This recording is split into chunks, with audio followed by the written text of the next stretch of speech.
sikat ng araw sa baybay dagat. In the heart of every Filipino lies a name that echoes courage, resilience, and patriotism. Andres Bonifacio, the father of the Philippine Revolution. His story is one of hope and sacrifice, of love for country and freedom, etched forever in our nation's history. Andres Bonifacio was born on November 30, 1863 in Tondo, Manila. He was the eldest of 6 siblings in a humble family. Life was far from easy.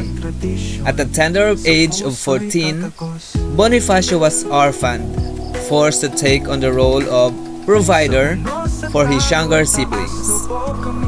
Despite his lack of formal education, Andres taught himself through books reading works like Victor Hugo's Les Miserables and Rizal's No Limitangere and El Filibusterismo. These stories of struggle and liberation inspired him to dream of a free Philippines. Andres Bonifacio was not just a revolutionary hero. He was once a child like many others, though his life was filled with struggles beyond his years. Orphaned at 14, young Andres had to shoulder the responsibility of caring for his 5 younger siblings. Each day was a battle against hunger and thirst, living in a crowded and impoverished district of Tondo. The family often went without enough food, yet Andres never wavered in his determination to provide for them. By day, he worked tirelessly crafting and selling canes and paper fans decorated with intricate designs. These he would sell on the streets of Manila, earning just enough to buy rice and dried fish for their meager meals. By night, he would sew clothes for additional income, his hands calloused and unwavering. There were days when Andres himself would go hungry, sacrificing his portion of food so his siblings could eat.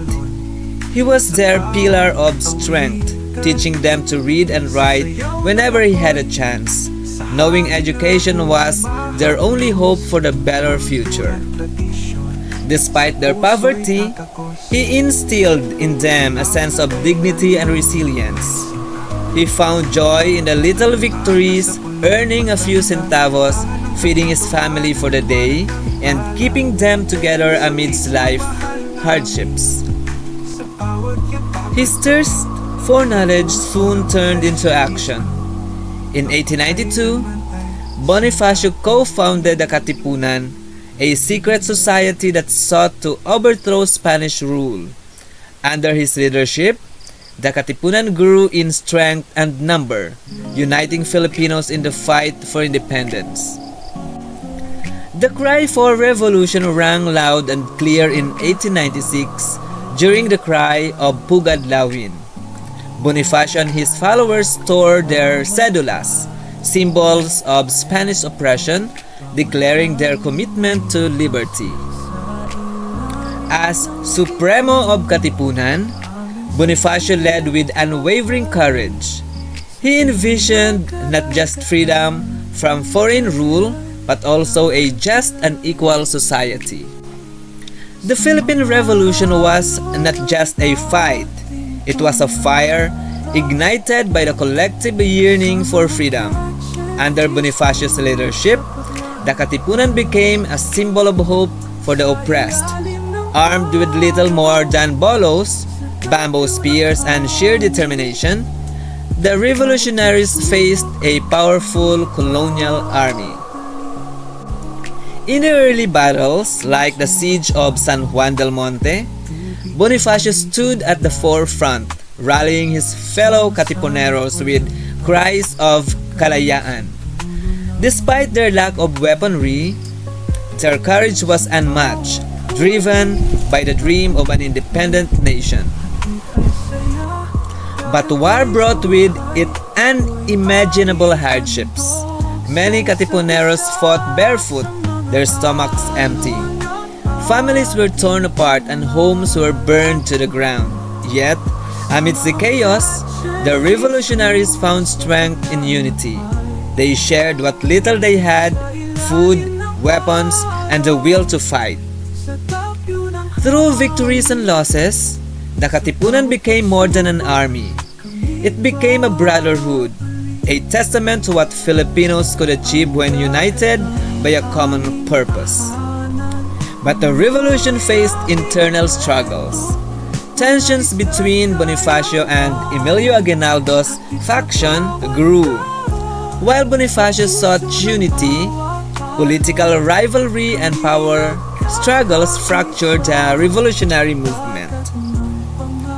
The path of a hero is often paved with trials, and for Andres Bonifacio, betrayal came from within the revolution he had sparked. As divisions grew within the ranks of the revolutionaries, Bonifacio found himself increasingly isolated. The rise of Emilio Aguinaldo's faction, fueled by political ambitions and regional loyalties, overshadowed the Supremo's vision of unity. In March 1897, during the Tijeros Convention, Bonifacio faced a grave humiliation. The leadership of revolution was contested, and Aguinaldo's faction declared him president of the revolutionary government, disregarding Bonifacio's contributions. Bonifacio, feeling betrayed, nullified the convention's results. This rift would seal his fate. In April 1897, Bonifacio and his small group were ambushed in Limbon, Cavite. Betrayed by his fellow Filipinos, he was captured, wounded, and accused for treason against the very cause he had started. His trial was farce orchestrated by Aguinaldo supporters. Accused of plotting against the revolutionary government, Bonifacio was denied a fair defense. The verdict was swift and merciless execution. On May 10, 1897, Andres Bonifacio, already weakened and betrayed, was led to the mountains of Maragondon, Cavite. There, under the cover of the trees, the father of the Philippine Revolution met his tragic end. His death was not just the loss of the leader, but a fracture in a dream of unity he had fought so hard to achieve. But even in his final moments, Bonifacio's spirit could not be silenced. His life and death became a rallying cry for future generations, a reminder that the price of freedom is often paid in blood, and the legacy of a hero endures far beyond a man himself. Today, Andres Bonifacio remains a symbol of bravery and patriotism. His sacrifices remind us that freedom is never free. It is earned through unity, determination, and love for our motherland.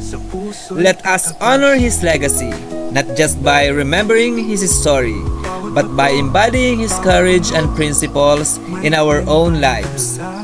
For us, Bonifacio believed, true freedom begins in the hearts of the people. Andres Bonifacio's story is not just a chapter in history. It is a timeless reminder of the strength within us all. From his humble beginnings, he rose to become a beacon of hope, proving that even in the face of poverty, hunger, and betrayal, one can rise above and fight for a cause greater than oneself. Here at Catch and Feast Crew, we celebrate not just the bounty of nature, but also the spirit of resilience and unity that defines our people. Bonifacio's life teaches us that freedom, like nature, is a gift that must be nurtured and protected. It reminds us of the beauty of sacrifice, the importance of standing together, and the enduring power of a dream.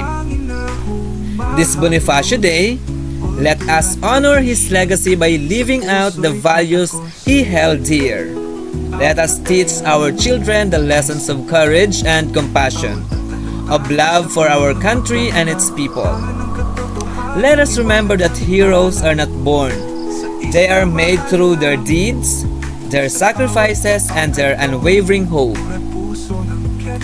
To those who dare to dream, to those who work tirelessly for their families and communities, and to those who cherish the beauty of our heritage, Bonifacio's story is for you. Let us walk this path together, honoring the past, celebrating the present, and building a brighter future for generations to come. This is Tito Iming, and Andres Bonifacio is my hero. Have a great day ahead.